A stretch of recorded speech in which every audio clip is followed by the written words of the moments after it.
Hey guys, this is Kevin here. So we're going to talk, I thought I'd make this video to talk about how I use my smoker box for my Weber Genesis 330. I saw a lot of stuff online about this and none of it was that helpful, so I thought I'd show what's kind of been working for me because it's a little bit different about what I've seen out there.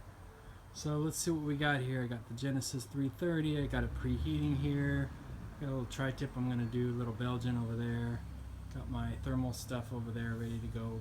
We'll play with that a little bit later. Got the wood over here, and I loaded the box with a couple of these chunks. And this is cherry. I don't think it's that big of a deal, but when I go to the store, I check the bag for the size of the chunk that's going to fit in the box. And I got some of this tequila barrel oak. We'll just throw a little bit of that for the goes good with the tri-tip. So I got this thing preheated here. Let's grab my little tool, give it a little scrape. It really doesn't take much longer than a normal cook because I'm preheating anyways. Let's open this up. Let's give this a little scrape. It's smoking here, but I had to open this up, and actually you can see we're not going to be smoking wood, we're going to burn wood here. And I'm going to let that burn up a little bit.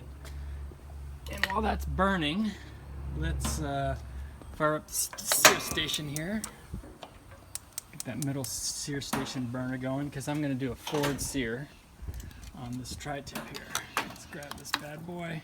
Oh, and also I put the grate down right on top of the sear station there. So I'm gonna sear here on the sear station. Give a couple minutes each side on the forward sear. And then I'm going to put it here and move this over while this wood is kind of burning down a little bit.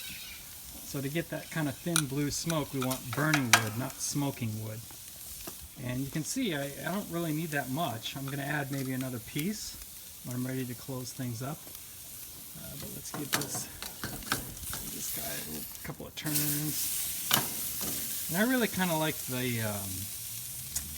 the forward sear. I tried the reverse sear a couple of times, and I just really absolutely hate it. The problem for me is the carryover cook at the end makes it too hard to get the right temperature that I want. This one I'm going to pull maybe 125, and then it should come with some tin foil carryover cooked to about 135, which is going to be perfect. I got that wood there, you can see it's burning down a little bit. That's going to work out good and give a nice thin blue smoke when we're done. Keep going with this forward sear here. Over here I got, I'll probably put a probe when I'm ready to close things up here. This chef alarm's pretty good, except I busted the original probe that came with it. This is actually my oven probe, but my other one didn't seem to last, so I was actually a little bit unhappy about that. And then I got this ThermalWorks pen. I'll probably use that at the end because it'll be more accurate. So let's give this guy a little toss here. Yeah, that's looking pretty good. Another hot side of the grate. Got a little color on the top there. I think that's going to work out pretty good. So just another minute or two here. Yeah, I mean, I think I'm pretty happy with this grill. It does most of what I want. If I was doing ribs or something, I'd probably do the setup a little different. Maybe a water pan here underneath with the ribs on that side, but basically the same kind of setup with that smoker box. Get that started, add some wood after it burns down a little bit. Let's give this baby a little turn. Back here a little bit. Top part. And really for me, you know, the forward sear, I mean, you know, it's still going to be a nice consistent temperature here doing the sear with the lid open. So it's not really going to cook that much. So I think just you know, getting the temperature right at the end is more important to me. I think that's what makes the best taste.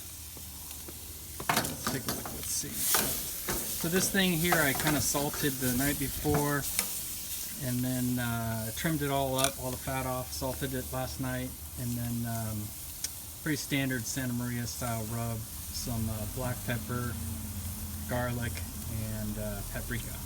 Nice and simple. Let's see, yeah, it's looking pretty good. Maybe a little bit more.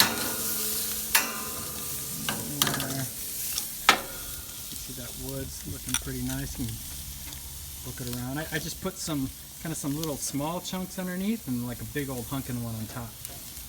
And that's real important when you buy these bags over here, that the big huge ones aren't going to fit in there. Here in California I don't have a big garage and tools and all that, so I'm not going to cut up all in the little pieces. Okay, so I think we're almost ready to close up. Yeah, I think I'm going to do that up here like this. Slide that about yay here. And let's grab let's grab us a piece of oak, huh? Put the camera down for a minute. Sorry. There we go. I think that piece looks good. Sorry about that. I'm just gonna grab this piece here, and we'll put a piece of oak in there. That'll fire up a little bit. Do 2 pieces maybe, but I think that's enough. Close that up. Yeah, maybe like such. And what we're gonna do now is we're gonna turn all this off. Sorry, the other way. We're gonna turn those 3 off, and we're gonna turn this one on low. So we got the heat under the fire there on low, and these off, and we're looking pretty good. You might get a little bit of white smoke here for the first 5 minutes or so. You know, there's still some moisture in that wood there. So that's kind of that belching white smoke, but that'll turn into a nice thin, flavorful blue smoke here in about 5 minutes. So I hope you enjoyed this video. See if it helps. Maybe give me a couple of comments, and I'm going to get back to my Belgian over there. Thanks.